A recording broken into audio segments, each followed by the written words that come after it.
Hey YouTubers, I'm doing a small video today about the original heating and cooling system on a GM 4106 bus, the way it came from the factory, and what my plans are. I will not be using the original system.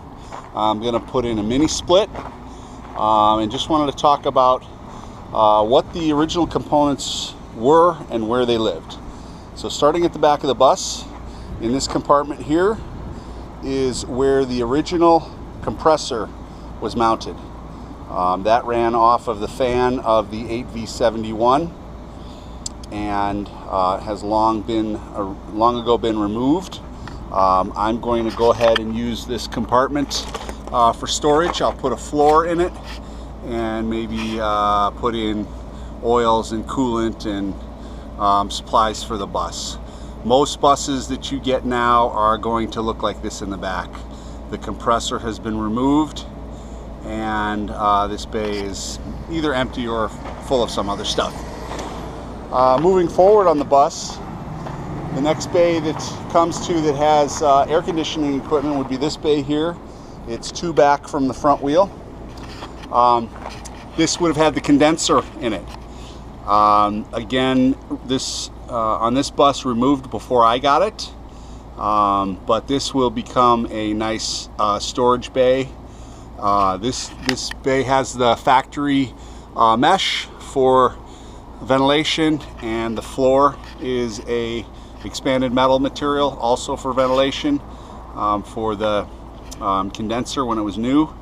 I believe that those two lines up there are hydraulic lines that ran the fan motor that lived in here. That's what I've heard. I can't be sure of that. I will trace those down and eliminate them since they've been abandoned. And then one of the big cooling lines in the back also. On the back side of that wall is where the fuel tank lives. The next bay here is where the original heating coil made out of copper and the evaporating coil made out of aluminum lived, along with two huge DC motor squirrel cage fans. One lived on this side and one lived on that side. So this is where all of the heat and cooling for the coach would originate. This box in the middle would have been sealed off. There is a good video by Juan about removing the equipment that's in there. He uses a grinder and a Sawzall. It's a major pain in the ass. I used a Sawzall. It was a pain. Went a little bit quicker than what he came across, but it's still, it looks daunting. There's a lot of equipment there. There's a lot of layers that you're cutting through. And it's a pretty small space.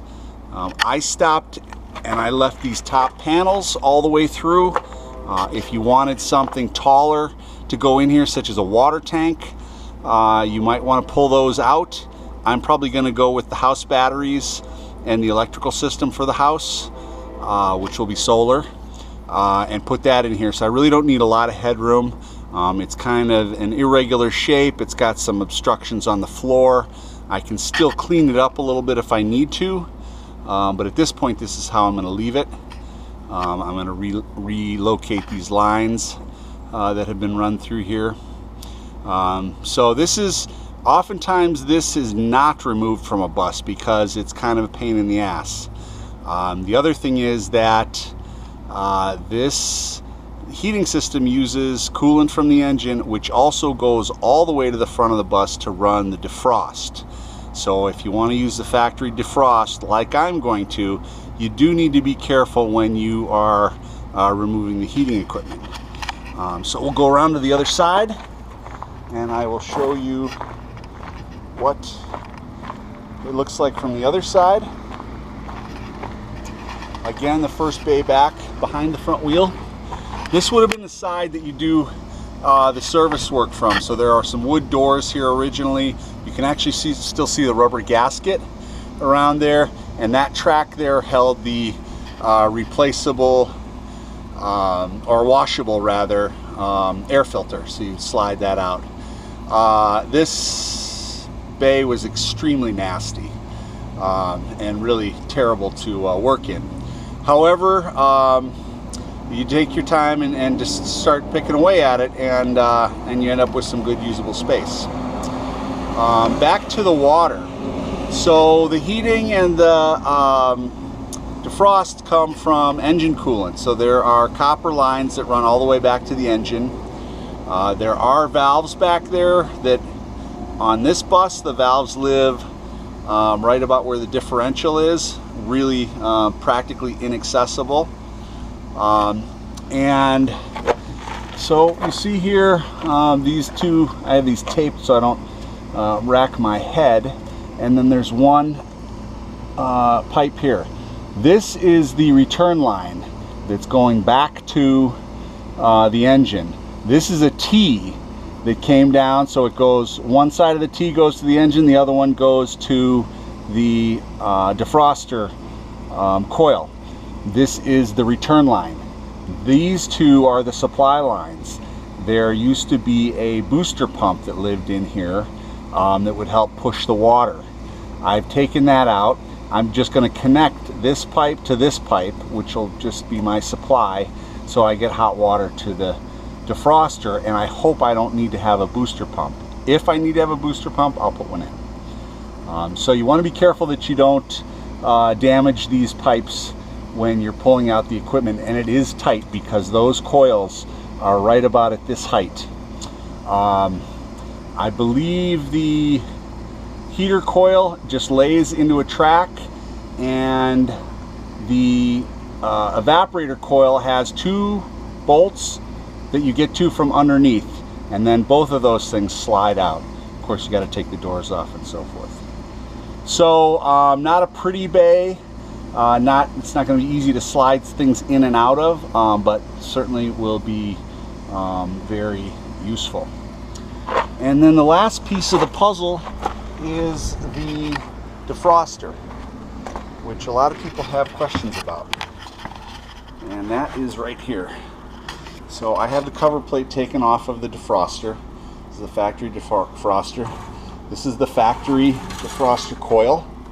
Pretty simple. Just slides in. These are the original blower motors. These have a low speed position. They both run at low speed, an off position, and then a high, where they both run at high. Each one of these has two ducts coming off of it. This goes to the left side, which is this defroster duct here, and the one over next to the window, this one goes off to the right. So those ducts need to be replaced. That's that slinky kind of duct material that rots out pretty quick. This just slides in somehow. You gotta get it in the track. Once you get it in the track, then it just slides in. There is a valve here from the factory. You can shut this valve off here, which will shut off the water supply and the circulation, and therefore you won't have heat. So in the summer, you can shut that off, or you can modulate that. I'm going to change out the rubber hoses. This is a pretty simple system. It's very accessible, very serviceable, and it will provide the original defrost function to the bus. So I'll be running a mini split for heat and air. Not going to really use the bus in cold weather, and eliminated all that equipment in the center of the bus to give some space. So hope this video answered some questions for some of you guys.